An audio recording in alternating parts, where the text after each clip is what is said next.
And that is Fela Kuti, Authority Stealing, here on Democracy Now!, democracynow.org. The War and Peace Report. We're broadcasting on over 700 stations, on Pacifica and NPR and Low Power FM and college and community radio stations, on public access TV and PBS TV stations, and both TV satellite networks, Dish Network, Channel 9415, Free Speech TV, 9410 Link TV, and on DirecTV, Channel 375. And we're video and audio podcasting at democracynow.org. Our headlines are also available in Spanish for any radio station to take, as close to 200 are. I'm Amy Goodman. As the race for the White House continues, we spend the rest of the hour with the nationally syndicated columnist Arianna Huffington. She's the co-founder and editor-in-chief of the Huffington Post and the author of 12 books. Arianna Huffington revealed on Monday that Senator John McCain had told her at a dinner party in 2000 that he did not vote for Bush in the 2000 election. Today, however, the Arizona senator and presidential hopeful has almost wholly embraced the Bush doctrine. Huffington writes, quote, "The John McCain the media fell in love with in 2000 isn't on the ballot in 2008. But the mainstream media doesn't seem to have noticed a change and have barely taken him to task. The hijacking of John McCain and the media's failure to report on what he now stands for is one of the many stories featured in Arianna Huffington's latest book. It's called Right is Wrong: How the Lunatic Fringe Hijacked America, Shredded the Constitution, and Made Us All Left Safe, and What You Need to Know to End the Madness. Arianna Huffington joins us here in our Firehouse studio. Welcome to Democracy Now! Thank you, Amy. It's great to be with you. It's good to be with you. Okay, John McCain basically is calling you a liar. Yes. And not only that, Mark Salter, one of his closest aides, called me a poseur and a diva, and, just basically the smearing that Karl Rove has been so famous for has now been completely embraced by John McCain. Is Karl Rove working with John McCain? He's consulting with John McCain, yes, which is stunning. And the reason I revealed the fact that he had not voted for George Bush is to show his Shakespearean fall. And I call it Shakespearean because I really believe that John McCain was a real leader and a real reformer back in 2000. And to see the way he has been willing to sell his soul, to sell his principles, from immigration to tax cuts to torture for the presidency, has been a really sad and kind of tragic sight. And now, of course, using the smear tactics against anyone who says anything against him. Well, let's go back to when John McCain, you allege he said this to you. Where were you? What exactly was said? It is now in the New York Times today that it was a dinner at Candice Bergen's home in Los Angeles.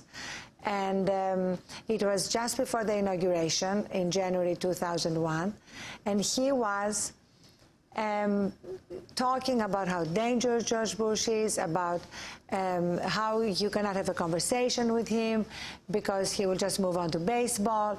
And at the table with me were also Brad Whitford and Richard Schiff, both of them West Wing actors, among other things. And today in the New York Times, in a story by Elizabeth Buemiller, they have both confirmed what John McCain said. So did he tell this to you, or you overheard him? No, he just said it to me and to them, in the presence of the small group. Yeah. So it was John McCain and his wife, Cindy. Yes, well, his wife, Cindy, at the time was at a different table, but later on she also said that she did not vote for John McCain, for George Bush either. She wrote John McCain's name in. She did a write-in vote of John McCain. So John McCain is flat out saying this is not true, that he did vote for Bush in 2000? Exactly, and he repeated it yesterday when Bill O'Reilly asked him on the show. They're saying that you simply have a book to sell, and that's why you've raised this. Right, and my point is that if I had done it to sell the book, I would have put it in the book. Well, why did you reveal it now and not put it in the book? I revealed it now because for me the final straw was last Friday when John McCain made this comment that we went to Iraq for oil. And the media gave him a complete pass. So I was flying to Washington on Sunday, and I read every paper, and I could not believe that this was not a story. And I thought, well, clearly the media are still in love with a John McCain who did not vote for George Bush in 2000, and who was an independent, a maverick, somebody who many of us had fallen in love with in the media. And so the unmasking of John McCain has to begin immediately, because otherwise we have this huge disconnect, which is 28% of Americans approve of George Bush, but 48% of Americans say they will vote for John McCain. So it's going to take a lot of work to educate that 20% about John McCain. Arianna, you were a Republican. Yes. You were the wife of a man who was running for senator of California. Yes. Why did you change? I changed back at the end of '96, when I realized that my misguided view about the role of government was not really borne out by facts and evidence. I really thought that the private sector could step up to the plate and address a lot of the social problems that I cared about then as much as I care about now. And then I discovered, just by trying to do it and by seeing what was happening, that it was never going to happen, that we really needed the raw power of government appropriations to be able to seriously address these problems. And that, for me, was the turning point, that and getting to know Newt Gingrich. What do you mean? Newt Gingrich gave a speech when he first became Speaker about the importance of fighting poverty being more urgent than balancing the budget. And then his first act as Speaker was cutting Medicare in order to balance the budget. He was taken very much with hearing you in a speech that you gave back in the time of the Republican Revolution. Exactly, that's how it started. So he reached out to me when I gave a speech about can conservatives have a social conscience, and went back to the Bible and the Bible's sort of admonitions that we are going to be judged by what we do for the least among us. So he reached out to me when he watched that speech on C-SPAN. And so that was the beginning of my relationship with him, and the beginning of my disillusionment was what happened after he became Speaker. You say you will never go on a TV show with Ann Coulter.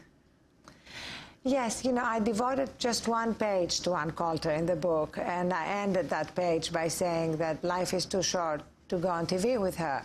And the reason I only devoted one page to her, maybe a paragraph to some of the other toxic curiosities like Rush Limbaugh and Bill O'Reilly, because I think that the main problem that we're having now are the mainstream media, and not Ann Coulter, Rush Limbaugh, and Fox. And so I focus in my book on the role of the media in enabling the rights hijacking of our democracy and our debate, not just in the lead up to the war, but since the war. Including the buying into the rights memes, messaging, and talking points, which we saw so clearly in the ABC debate, when there was so much focus put on, equating flag pins with patriotism and Reverend Wright and all those sideshows that have been distracting the media and the public for so long. What do you think is most important for people to understand about John McCain, and explain why you liked him, even mentioned loved him for a long time? John McCain truly was an independent thinker and a maverick back in 2000. I traveled with him on the Straight Talk Express through New Hampshire, and he was somebody who, when I invited him to spotlight, to keynote the Shadow Convention that I had organized in Philadelphia, the Shadow Convention that was right next to the main convention, yes, to address all the issues that the main parties, both parties actually, were not addressing, like poverty, the failed war on drugs, and the need for campaign finance reform. He came and keynoted that conference, even though George Bush himself had called him and asked him to pull out.